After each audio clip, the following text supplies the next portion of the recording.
Anyone who asks this question is immediately branded a leftist. Because unfortunately, environmental discourse is in the hands of the left today. How can you think of opening casinos in, how do I put it, in Uttarakhand? Then don't call it Devbhoomi. Stop calling it Devbhoomi. Because you're still looking at identity and civilization and nature in separate boxes. Compare the populations of the West and compare that with India's population, or even Chinese population for that matter. Both these countries, thanks to their flourishing river systems, have historically been areas of massive human concentrations. Oh, I'm so sorry, okay. So both of these areas, both India and China, especially southern part of China and India, have always been massive concentrations, and they've seen massive concentrations of human beings because of the river systems that have been there. Because notwithstanding the water problem in this country, in terms of the area of Bharat and the area which is arable or which is cultivable for, let's say, agriculture, it's huge, it's significant. Very few countries are actually able to do that, notwithstanding the land at their disposal. Okay? So, now take that to the next step. If 1.3 billion people aspire for the very same amenities and quality of life as 300 million people who live in a country which is 3 times your size, ask yourself the bare minimum question, do we have the resources for it?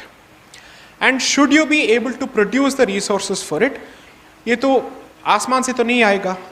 You are actually using up existing resources.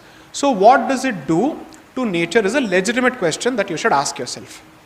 Now second, that means you don't junk development, but you redefine development in a manner which is consistent with your cultural realities and your natural or physical realities. Because travel from Mumbai to Pune, I didn't understand when would Mumbai end. It's going on and on and on.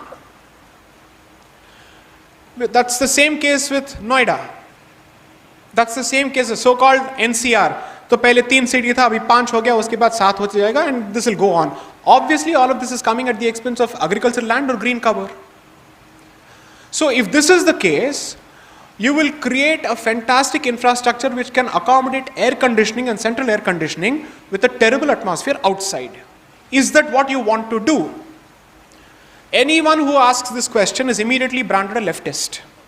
Because unfortunately, environmental discourse is in the hands of the left today.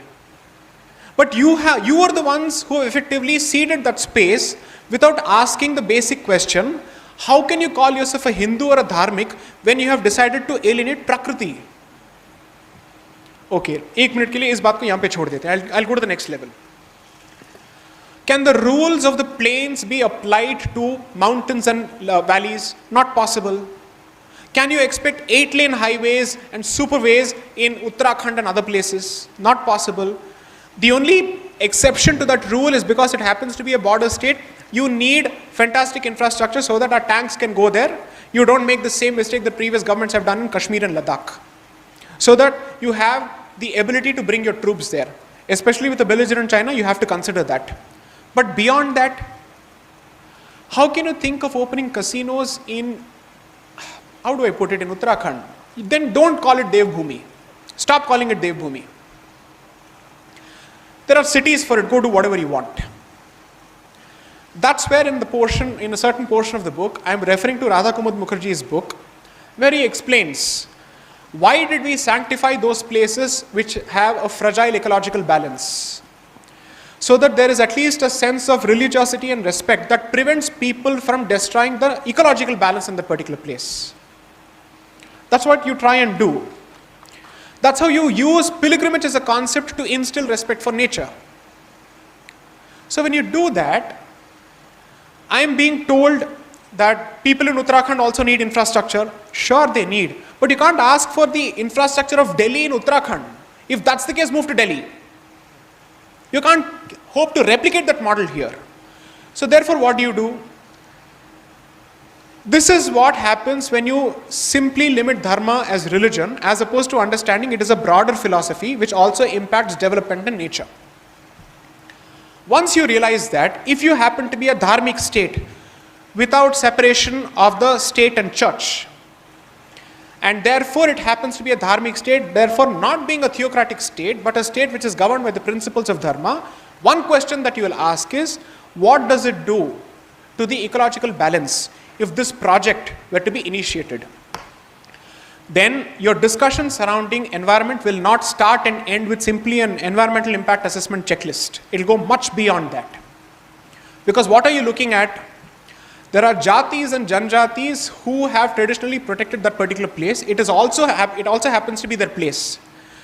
Now, if you constantly follow a policy of destroying that place and displacing the tribals, you have created Naxalism. Because you have created angry people, and angry people are being pushed against India and Dharma by a vested interest group.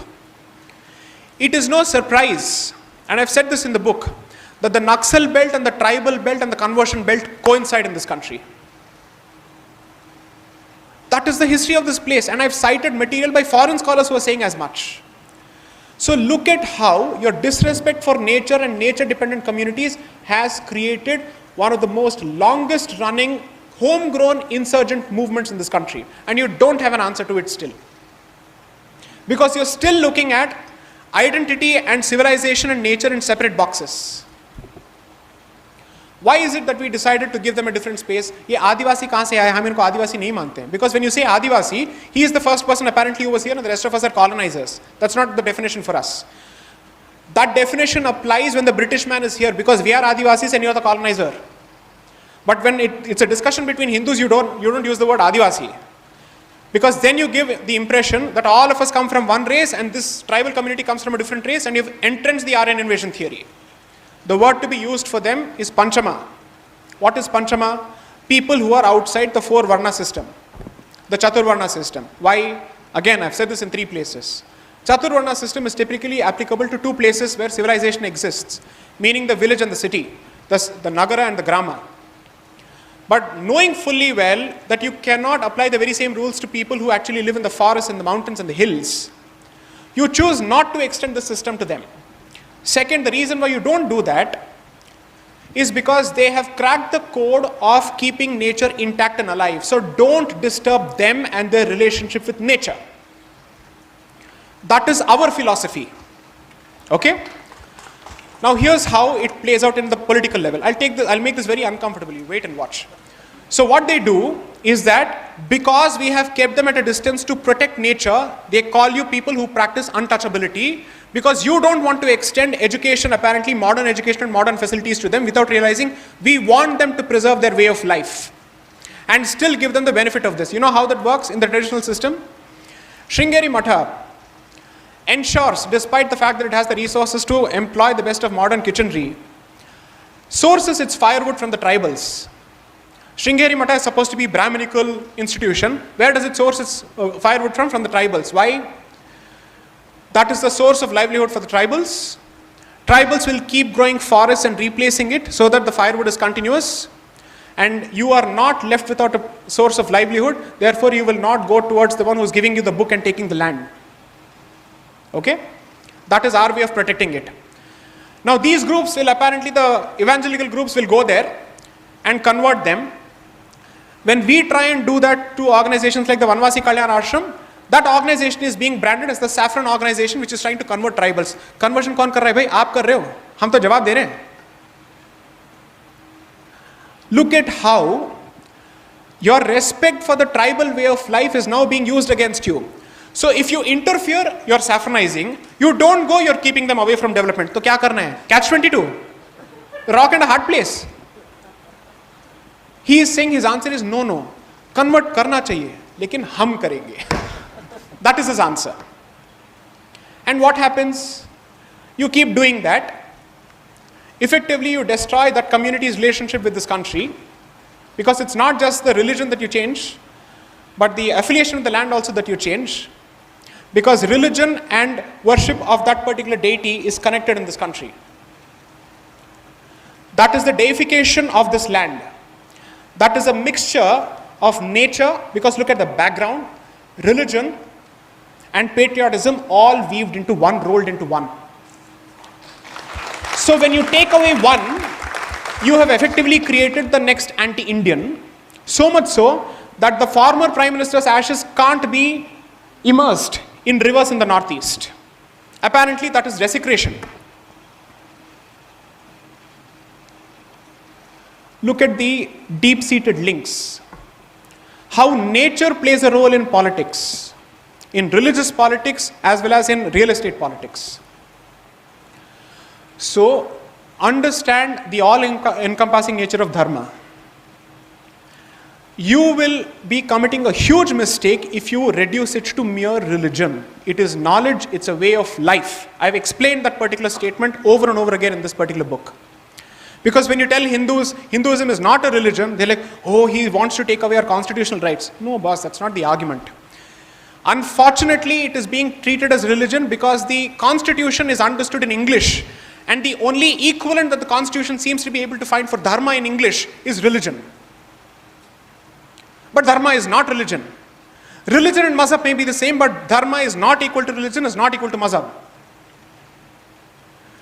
So look at how language, I just said, vagartha viva sampriktau, it goes back to that. The word and its meaning cannot be separated. So when you keep applying religion, you will simply say, it needs to have a place of worship, it needs to have a pandit, and beyond that, iska koi role nahi hai. So temple ke role ko bhi aapne सीमित कर दिया. A place, I'll give you the number of institutions in the south where the pujari has to walk out with a lantern and a bell in his hand before he shuts the temple, asking for people to come and have food if there is someone who has actually gone hungry. This has been the practice of the south, not because it is the practice of the south, because unfortunately, thanks to history or no thanks to history, that is the only place where still temples and matas are left in significant number. And apparently we should be learning from langars. I will give credit to langars where it is due. I have no problems. I see it as part of my sampradaya, whether you like it or not.